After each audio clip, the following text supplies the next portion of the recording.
Well, we've had a naval presence in Bahrain for many years now. We operate continuous naval patrols in the Gulf as part of a wider alliance effort. But the facilities that we've used at Mina Salman have been fairly poor, temporary facilities. It's been regarded as a sort of hardship posting, unaccompanied short-term tours.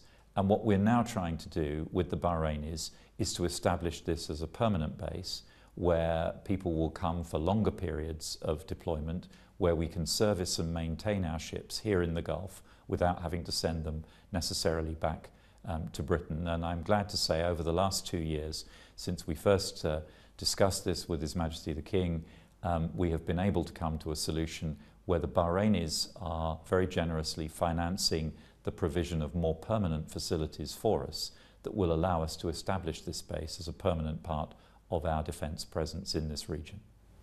There will be some, though, who say, why is Britain going into partnership with a country that has been heavily criticised in the past for its human rights record, where there still isn't anything like democracy here? Well, Bahrain is a strategic partner for us in the Gulf, and we've worked together in our common interest. This is about protecting Britain's interest in the Gulf. But on the human rights front, Bahrain is by no means perfect, but it is a country that is making progress and whose leadership has shown a willingness to engage with the human rights challenges that it faces.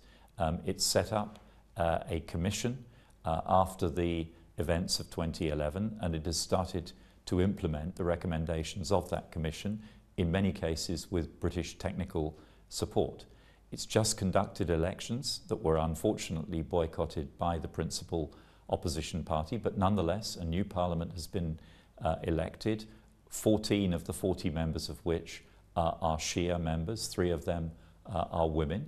These are steps of progress in the right direction. Now there is much more to do, and part of my visit here will be opportunities to engage with the King and with the Crown Prince, who's been leading the reform agenda, to talk about the next steps going forward. And I hope that the success of the elections will embolden them to move forward with further reform, taking this agenda onward, so that we can work together not only for the mutual security of Britain and Bahrain, but to ensure the advance of the democratisation and human rights agenda here in Bahrain.